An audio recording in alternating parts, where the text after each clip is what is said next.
Previous class में अपन ने जो मेन्यूज किए थे उसी को अपन थोड़ा सा और डिस्कस करें। तो ये मैंने मेन्यू बार बनाई, उसमें मेन्यूज रखा, इमेजेस मेन्यू है, उसमें ए बी और सी 3 आइटम्स है। अब मुझे क्या करना है, शॉर्टकट की अगर देनी हो तो मेन्यू आइटम को सेलेक्ट करो और उसकी शॉर्टकट की अपन दे सकते हैं, ये मैंने आपको कल बताया था। और वो शॉर्टकट की दिखाई देनी चाहिए या नहीं देनी चाहिए, उसके लिए शो शॉर्टकट कीज प्रॉपर्टी होती है। अब इसके बाद अपन देखें इसकी और प्रॉपर्टी। तो अगर अपन चाहें तो जो मेन्यू आइटम्स अपने पास आ रहे हैं उन मेन्यू आइटम्स का टूल टिप टेक्स्ट भी दे सकते हैं। टूल टिप टेक्स्ट क्या होता है, जब अपन उस मेन्यू आइटम के ऊपर माउस पॉइंटर लेके जाएंगे तो वो डिस्प्ले होगा, वो अपन टूल टिप टेक्स्ट प्रॉपर्टी में देंगे। अब टूल टिप टेक्स्ट प्रॉपर्टी में मेन्यू आइटम का टूल टिप दे सकते हैं, जैसे ए वाले आइटम का, बी वाले आइटम का टूल टिप अपन यहां दे सकते हैं। तो हर आइटम का टूल टिप अपन टूल टिप टेक्स्ट प्रॉपर्टी में दे सकते हैं। अब ऐसा करने के बाद अगर अपन चाहते हैं कि टूल टिप्स दिखाई दें तो मेन्यू बार को सेलेक्ट करेंगे, मतलब मेन्यू स्ट्रिप्स को सेलेक्ट करेंगे और इसकी प्रॉपर्टी होती है शो आइटम टूल टिप्स, इसमें ट्रू कर देंगे, तब तो टूल टिप दिखाई देंगी। और अगर ये फॉल्स होगा तो टूल टिप्स दिखाई नहीं देंगी। तो टूल टिप टेक्स्ट में आपने टूल टिप्स दे दी, वो दिखाई तभी देंगी जब आपने show item tool tips property में ट्रू दिया हुआ होगा। और जितने भी आइटम्स मैंने ऐड किए हैं वो सारे के सारे किसमें होते हैं, आइटम्स कलेक्शन के अंदर। मेन्यू स्ट्रिप में जो अपन डायरेक्टली ऐड करते हैं वो आइटम्स कलेक्शन में ऐड होता है। मैंने एलिप्सिस पे क्लिक किया तो आप यहां देखोगे, यहां क्या आ रहा है, images tool strip menu item. अपन चाहे तो नया मेन्यू आइटम यहां से भी ऐड कर सकते हैं। तो एक और मेन्यू आइटम आ गया, फिर आप इसका टेक्स्ट सेट कर दो। मैंने इसका टेक्स्ट दे दिया शेप्स और ओके पे क्लिक किया तो इमेजेस के साथ में शेप्स मेन्यू और आ गया। तो आइटम्स कलेक्शन के अंदर मेन्यू स्ट्रिप के आइटम्स कलेक्शन में अपन मेन्यूज ऐड कर सकते हैं। अब ऐसे ही मैंने इमेजेस वाले को सेलेक्ट किया, इमेजेस वाले के अंदर अपन यहाँ पे एक एक करके आइटम्स ऐड कर ही रहे हैं, वो आपने देख ही लिया कि किस तरह से अपन ऐड करते हैं।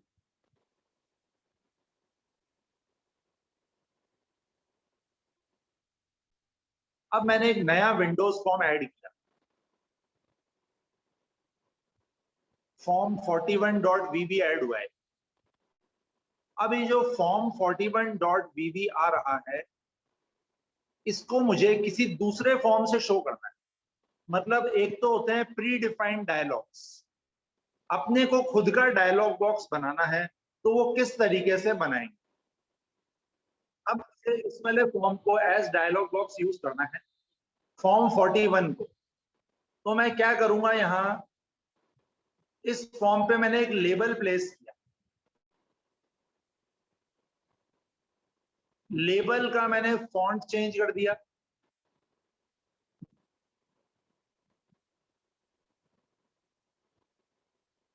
फॉन्ट चेंज करने के बाद इसका टेक्स्ट मैंने चेंज कर दिया।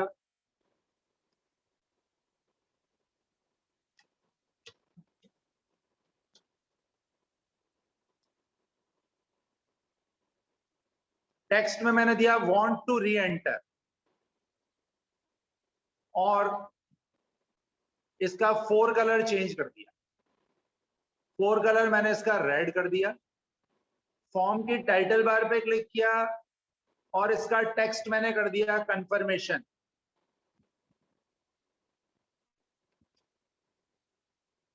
अब इस फॉर्म पे मैंने 2 बटन प्लेस किए। फॉर्म 41 है, आपको ध्यान रखना है, इस पे 2 बटन प्लेस किए। फर्स्ट वाले बटन का नाम दिया BTN ओके और इसका टेक्स्ट दिया ओके। सेकंड बटन का नाम दिया BTN कैंसिल और इसका टेक्स्ट दिया कैंसिल।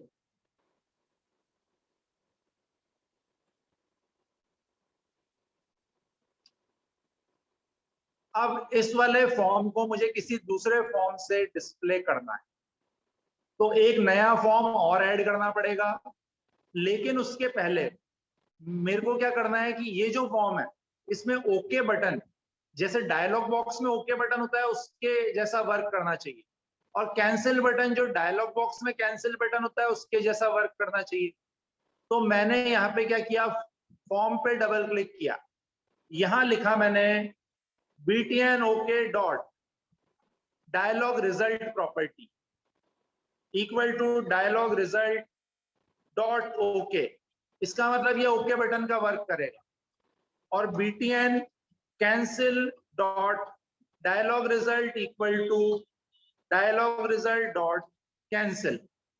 तो डायलॉग रिजल्ट प्रॉपर्टी होती है, अगर अपन किसी फॉर्म को एज डायलॉग बॉक्स डिस्प्ले करवाएंगे जैसा कि अपन अगले फॉर्म से करेंगे, तो ओके बटन जो है वो, जो भी बटन ओके का वर्क करेगा उसका डायलॉग रिजल्ट आप क्या दोगे, डायलॉग रिजल्ट डॉट ओके। और जो भी कैंसिल का वर्क करेगा उसका डायलॉग रिजल्ट क्या दोगे, डायलॉग रिजल्ट डॉट कैंसिल। अब आप चाहो तो कोई जरूरी नहीं है कि ओके और कैंसिल बटन ही बने, यस और नो बटन भी बन सकते हैं। BTN यस का डायलॉग रिजल्ट होगा ओके, BTN कैंसिल का डायलॉग रिजल्ट होगा कैंसिल। अब ये वर्क कैसे करेगा वो आपको तभी समझ में आएगा जब अपन एक फॉर्म और ऐड करेंगे। तो मैंने एक नया फॉर्म और ऐड किया। ये कौन सा फॉर्म है, फॉर्म 42। ये नया फॉर्म आ गया। अब ये मैंने नया फॉर्म लिया है, नए फॉर्म पे मैंने लेबल पे 2 बार डबल क्लिक किया, टेक्स्ट बॉक्स पे 2 बार और बटन पे 1 बार। तो 2 लेबल, 2 टेक्स्ट बॉक्स, 1 बटन आ गए। फिर कंट्रोल A प्रेस किया मैंने, फॉन्ट प्रॉपर्टी में एलिप्सिस पे क्लिक किया, इनका फॉन्ट चेंज कर दिया सबका। फिर उसके बाद मैंने इनको ड्रैग करके इनकी लोकेशन चेंज कर दी। लेबल 1 को सेलेक्ट किया, इसका टेक्स्ट दिया मैंने num1। लेबल 2 को सेलेक्ट किया, इसका टेक्स्ट दिया num2। ये दोनों टेक्स्ट बॉक्सेस के नाम टेक्स्ट बॉक्स 1 और टेक्स्ट बॉक्स 2 हैं। बटन को सेलेक्ट किया, इसका टेक्स्ट दिया डिवाइड, बटन का नेम दिया BTN डिवाइड। अब डिवाइड बटन पे अपने को कोडिंग लिखनी है, तो डिवाइड बटन पे डबल क्लिक किया। डिवाइड बटन पे डबल क्लिक करने के बाद अपने को इसका कोड लिखना है। अब मुझे करना क्या है इसमें कि फर्स्ट टेक्स्ट बॉक्स की वैल्यू और सेकंड टेक्स्ट बॉक्स की जो वैल्यू है उनको यूज करते हुए डिवाइड करने का वर्क करना है। तो वो किस तरीके से करेंगे वो अपन देखें। अब उसके लिए आप देखो, मैंने यहाँ पे कंडीशन लगाई, if val of text box 2 dot text equal to 0। मतलब अगर यूजर ने सेकंड टेक्स्ट बॉक्स में 0 दिया है तो डिवाइड नहीं हो सकता है। तो अब मुझे वो डायलॉग बॉक्स डिस्प्ले करना है। कौन सा वाला डायलॉग बॉक्स, पिछले फॉर्म वाला। तो मैंने यहाँ पे dim ds dialog result type का वेरिएबल डिक्लेयर किया, और फिर मैंने यहाँ लिखा फॉर्म, और जो भी मेरा फॉर्म का नाम है फॉर्म 41 डॉट शो डायलॉग। मतलब फॉर्म 41 को शो करेगा एज डायलॉग बॉक्स। और फॉर्म 41 कौन सा वाला है, पिछला वाला फॉर्म जिसपे 2 बटन्स हैं और एक वांट टू री एंटर है। अब अगर यूजर ओके बटन पे क्लिक करेगा तो डी में उसकी इंफॉर्मेशन आ जाएगी, कैंसिल पे क्लिक करेगा तो डी में उस कैंसिल की इंफॉर्मेशन आ जाएगी। मैंने डी की वैल्यू को चेक करा, अगर डी में डायलॉग रिजल्ट डॉट ओके है मतलब यूजर वापस सेकंड नंबर एंटर करना चाहता है, तो मैंने टेक्स्ट बॉक्स 2 पे फोकस सेट किया, टेक्स्ट बॉक्स 2 में जो भी लिखा हुआ है उसको सेलेक्ट कर दिया। और एल्स मतलब यूजर वापस एंटर करना नहीं चाहता है तो मैसेज आ जाएगा कैन नॉट डिवाइड, और फिर क्लोज से ये फॉर्म क्लोज हो जाएगा। कौन सा फॉर्म क्लोज हो जाएगा, ये वाला फॉर्म जिसपे मैंने टेक्स्ट बॉक्स प्लेस किए हैं। और अगर ऐसा नहीं है, मतलब यूजर ने फर्स्ट नंबर में 0 नहीं दिया है, तो ये उनको डिवाइड करके रिजल्ट डिस्प्ले करेगा। तो मतलब मैं रन करूंगा फॉर्म 42 को। फॉर्म 42 को रन करने के लिए प्रोजेक्ट में प्रॉपर्टीज में जाके फॉर्म 42 सेलेक्ट करेंगे, फिर इसको रन करेंगे। रन करने के बाद में अपने रन करने पे ये सामने आया num1 num2, यहां लिखा मैंने 10 और 5 और डिवाइड पे क्लिक किया तो इसका रिजल्ट आ गया। अब अगर मैं 10 और 0 दूं, यहां 10 और 0 और डिवाइड पे क्लिक करूं तो अभी रिजल्ट यहां 0 आ रहा है। अब अपने को करना क्या है इसमें कि वो form as dialog box show होना चाहिए। रन करने पे मैंने फर्स्ट टेक्स्ट बॉक्स में लिखा 10, सेकंड में लिखा 5 और डिवीजन पे क्लिक किया तो इसका रिजल्ट 2 आया।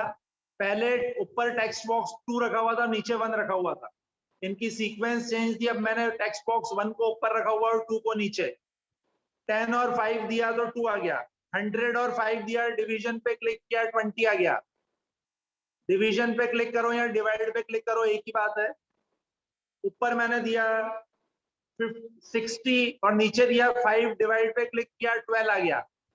अब मैंने 60 दिया और नीचे वाले टेक्स्ट बॉक्स में 0 दिया, डिवाइड पे क्लिक किया तो ये डायलॉग बॉक्स सामने आया, वांट टू री एंटर। ये क्यों सामने आया? क्योंकि मैंने इस फॉर्म को एज डायलॉग बॉक्स डिस्प्ले करवाया है।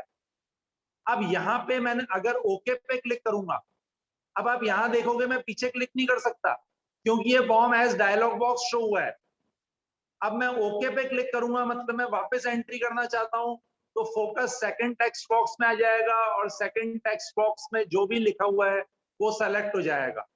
जबकि डिवाइड पे क्लिक करने के बाद वांट टू री एंटर आया, यहां मैंने कैंसिल पे क्लिक किया तो कैन नॉट डिवाइड मैसेज आ जाएगा और फॉर्म क्लोज हो जाएगा। दोनों ही फॉर्म क्लोज हो गए। इसके लिए आप कोड वापस समझ लो एक बार क्या है। मैंने क्या लिखा है कि अगर सेकंड टेक्स्ट बॉक्स में वैल्यू 0 है तो फॉर्म 41 को एज डायलॉग बॉक्स शो किया है। डायलॉग बॉक्स शो करने के लिए form 41 dot show dialog method है। जिस भी फॉर्म को शो करना हो डॉट शो डायलॉग। अगर यूजर ने ओके पे क्लिक किया या कैंसिल पे क्लिक किया, वो अपन कंपेयर कैसे करेंगे? अगर डी में डायलॉग रिजल्ट डॉट ओके है, मतलब यूजर ने ओके पे क्लिक किया है, मतलब यूजर वापस एंट्री करना चाहता है, तो सेकंड टेक्स्ट बॉक्स में फोकस आ जाएगा, उसमें जो भी लिखा हुआ है वो सेलेक्ट हो जाएगा। और अगर यूजर कैंसिल करता है तो ये मैसेज आएगा कैन नॉट डिवाइड और फिर फॉर्म क्लोज हो जाएगा। अब ये शो डायलॉग तो मैंने एज डायलॉग शो किया फॉर्म को, इसको मैं कमेंट बना दूं तो मैं किसी फॉर्म को डायरेक्टली भी डिस्प्ले कर सकता हूं बिना डायलॉग के। कैसे? फॉर्म 41 डॉट शो, सिर्फ शो मेथड भी होता है जिससे अपन किसी दूसरे फॉर्म को शो कर सकते हैं। तो मैंने लिखा फॉर्म 41 डॉट शो,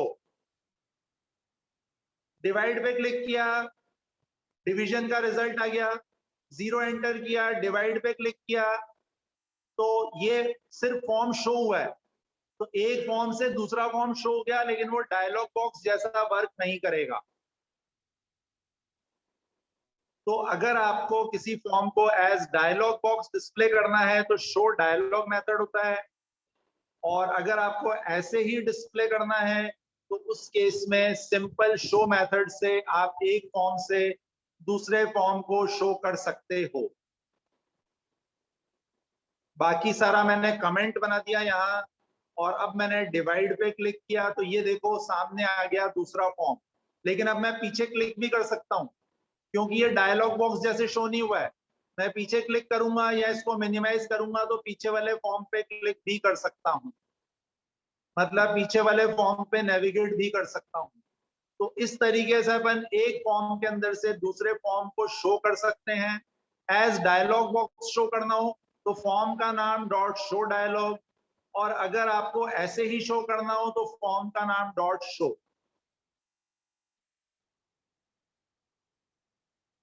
शो और show dialog predefined methods, वही कर रहे हैं अपन, एक फॉर्म से दूसरे फॉर्म को हैंडल करना। तो ये फॉर्म है जिसपे एक बटन प्लेस है, बटन के ऊपर टेक्स्ट लिखा हुआ है क्लोज। इस फॉर्म का नाम है फॉर्म 35। टाइटल बार में जो लिखा हुआ है वो है फॉर्म 35 और इस पे क्लोज बटन है। क्लोज बटन पर डबल क्लिक करके मैंने एक लाइन का कोड लिखा हुआ है मी डॉट क्लोज। तो जब ये फॉर्म 35 रन होगा तो इस पे क्लोज बटन आएगा और क्लोज बटन पे क्लिक करने पे ये फॉर्म क्लोज हो जाएगा। फिर मैंने एक और फॉर्म लिया, ये है फॉर्म 36।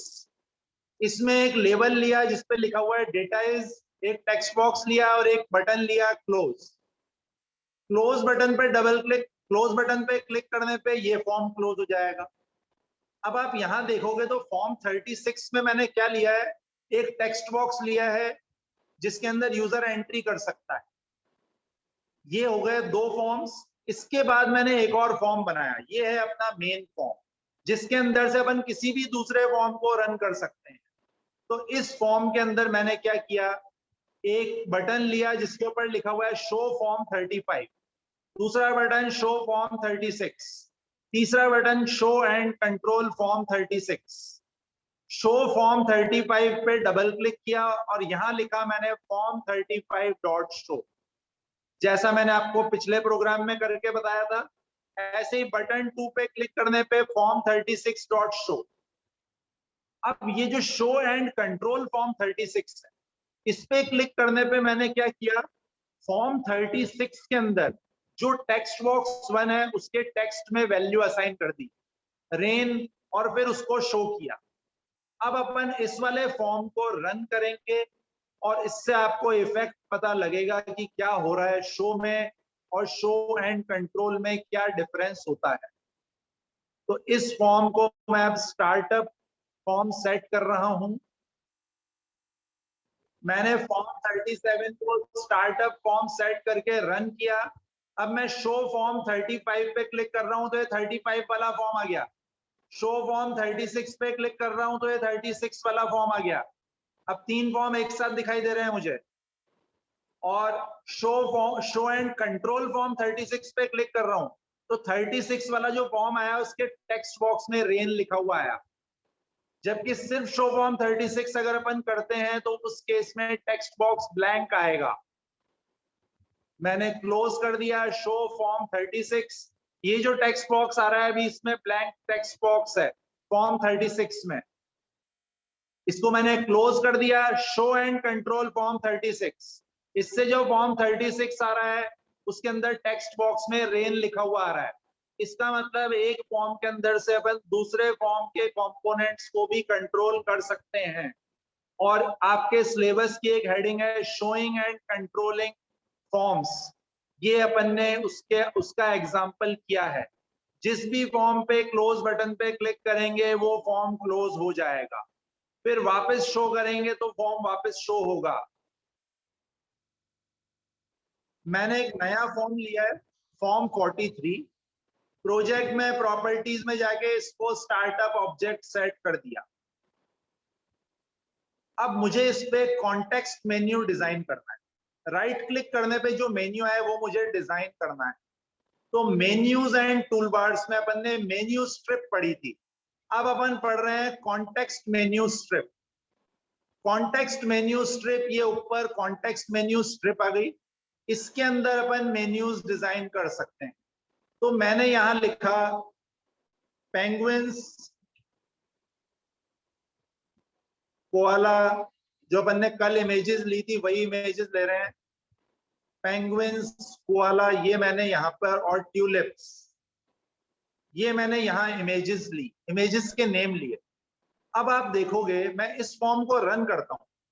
इस फॉर्म को रन करने पे मतलब फॉर्म 43 को मैंने रन किया है। इसमें कॉन्टेक्स्ट मेन्यू स्ट्रिप में मैंने 3 मेन्यू आइटम ऐड कर दिए, लेकिन कोई दिखाई तो दे ही नहीं रहे यहाँ फॉर्म 43 पे। तो कॉन्टेक्स्ट मेन्यू जो होता है वो अपने आप दिखाई नहीं देगा। कॉन्टेक्स्ट मेन्यू स्ट्रिप ये नीचे आ रही है, इसके अंदर बिल्कुल मेन्यू जैसे अपन मेन्यूज बनाएंगे। इसका नाम है कॉन्टेक्स्ट मेन्यू स्ट्रिप 1, लेकिन ये अपने आप शो नहीं होगी, अपने को इसको शो करना पड़ेगा राइट क्लिक करने पे। अब इसके लिए मैंने क्या किया, एक पिक्चर बॉक्स कंट्रोल और प्लेस कर ली। और पिक्चर बॉक्स का बॉर्डर स्टाइल मैंने कर दिया फिक्स्ड 3D। मैंने ये पिक्चर बॉक्स जो प्लेस किया है इस पे राइट क्लिक करने पे वो मेन्यू आना चाहिए। तो पिक्चर बॉक्स को सेलेक्ट किया मैंने, इवेंट्स वाले बटन पे क्लिक किया, यहां से आपको माउस डाउन इवेंट पे डबल क्लिक करना है। तो ये पिक्चर बॉक्स का माउस डाउन ओपन हो गया और यहाँ पे मैं कंडीशन लगाऊंगा। माउस डाउन का जो सेकंड आर्ग्यूमेंट है ई, उसका डेटा टाइप है माउस इवेंट आर्क्स। तो अब मैं कोडिंग लिखूंगा if e dot button equal to mouse buttons dot right, मतलब यूजर ने राइट क्लिक किया है। तो माउस बटन्स डॉट राइट, अपन चाहे तो लेफ्ट, अपन चाहे तो मिडिल, कुछ भी सेट कर सकते हैं कि लेफ्ट बटन के क्लिक करने पे मेन्यू आना चाहिए, राइट के या सेंटर वाले बटन के। तो मैंने राइट दिया। If e dot button equal to mouse buttons dot right, मतलब अगर राइट बटन क्लिक प्रेस किया गया है तो context menu strip one dot show, context menu dot show, और किस पोजीशन पे शो होना चाहिए, न्यू पॉइंट 200 200।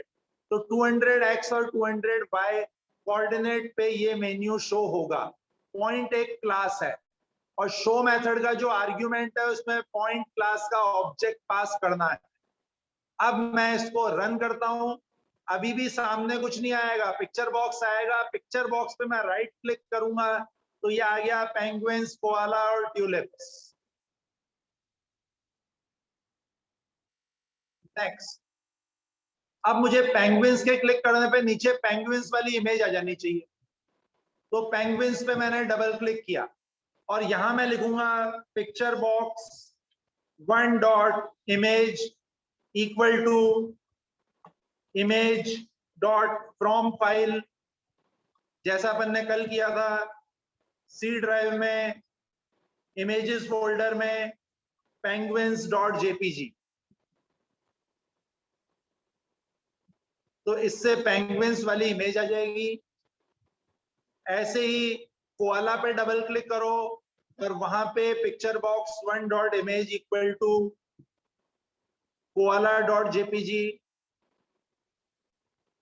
और ऐसे ही ट्यूलिप्स पे डबल क्लिक करेंगे, picture box one dot image equal to tulips dot JPG. फिर फॉर्म के लोड पे मुझे पिक्चर बॉक्स का साइज मोड सेट करना है। तो picture box one dot size mode equal to picture box size mode dot zoom. Zoom का मतलब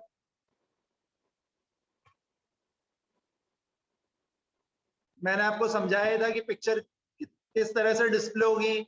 तो जूम मैंने दिया तो प्रोपोर्शनली विड्थ और हाइट बराबर बराबर उसकी सेट होगी। अब मैंने इसको रन किया, रन करने पे राइट क्लिक करने पे मेन्यू आया, पेंगुइन्स पे क्लिक करने पे पेंगुइन्स वाली इमेज आ गई, कोआला पे क्लिक करने पे कोआला वाली इमेज आ गई, ट्यूलिप्स पे क्लिक करने पे ट्यूलिप्स वाली इमेज आ गई। तो इस तरीके से अपन मेन्यू आइटम्स पे के क्लिक करने पे कोडिंग लिखेंगे, जैसे कि मैंने यहाँ पे 3 मेन्यू आइटम के क्लिक पे कोडिंग लिखी है। और पिक्चर बॉक्स के माउस डाउन पे कोडिंग लिखी है मैंने कि पिक्चर बॉक्स पे राइट क्लिक करने पे ये कॉन्टेक्स्ट मेन्यू शो होना चाहिए। नेक्स्ट होते हैं अपन प्री डिफाइंड डायलॉग बॉक्स, जैसे फॉन्ट डायलॉग। फॉन्ट डायलॉग अपने को यूज करना हो जहां पे फॉन्ट का नाम, स्टाइल, साइज सेलेक्ट कर सकते हैं, या कलर डायलॉग यूज करना हो, या फाइल में जाके अपन ओपन पे क्लिक करते हैं ओपन डायलॉग यूज करना हो, या सेव डायलॉग यूज करना हो, या प्रिंट डायलॉग यूज करना हो।